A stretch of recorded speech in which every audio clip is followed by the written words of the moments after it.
How was your experience out in Japan? Amazing, amazing. You know, it's something definitely all fighters want to do.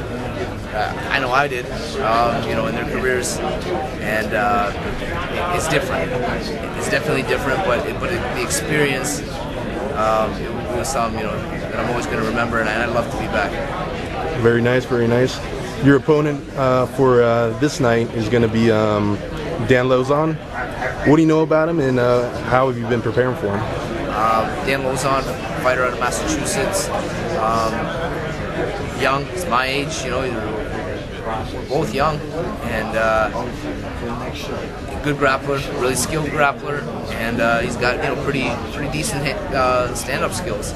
I've been preparing hard, man. I've been working hard, and you know, working for his reach, basically. I know he's got long arms, you know, longer than me, and he's got a strong ground game.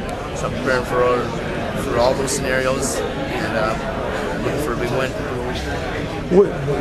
What's been the difference in the crowd? Like you said, you went to Japan and fought, and it's a crowd that the Japanese fans are quiet. They like to sit there and watch fights, enjoy them. And here in the States, you know, everyone gets crazy and just the loud. And what do you prefer? Very respectful. It's a big culture shock. They're very, very respectful culture, and they respect their fighters. You know what I mean? And there isn't any drunk fans throwing stuff or anything, you know. And after the fight, they're giving you tea, and it's crazy, you know. But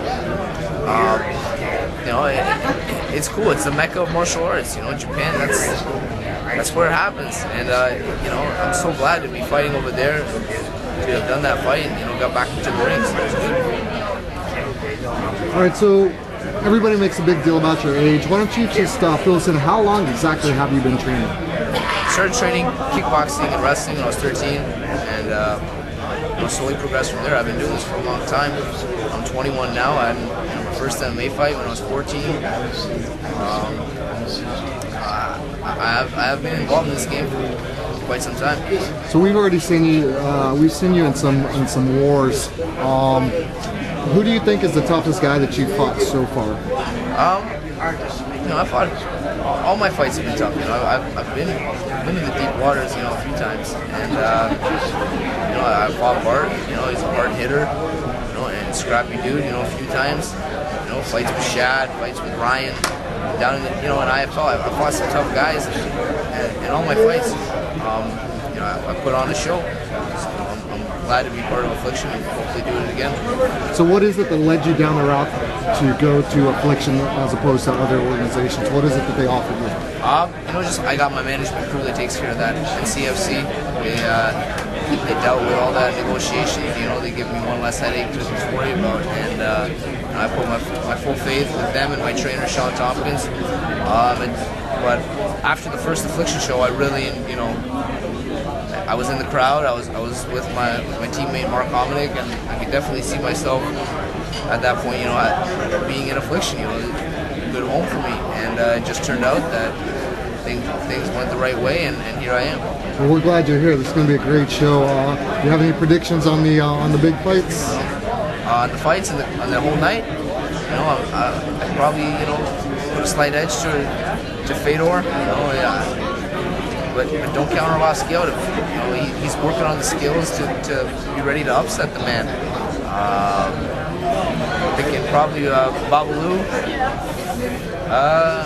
Any other big fights? What about your fight? How do you see your fight going? Picking Vitor and myself. You know, I'm picking a big win coming out that night. You know, a big debut, and I'm gonna, you know, put the fans in their seats, and they're gonna be excited.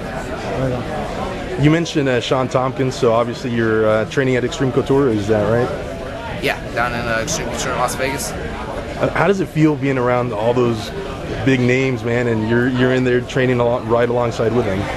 You know, real fortunate, man. Real fortunate to have those training partners. Not a lot of people can say they have that type of world-class team, you know, they're with you every day on the mat. And it's been said before, you know, steel's sharp as steel in the MMA world, and that's what we do. Well, Chris, thank you very much. Good luck on your upcoming fight, and thanks for giving Fight Hype a couple minutes of your time.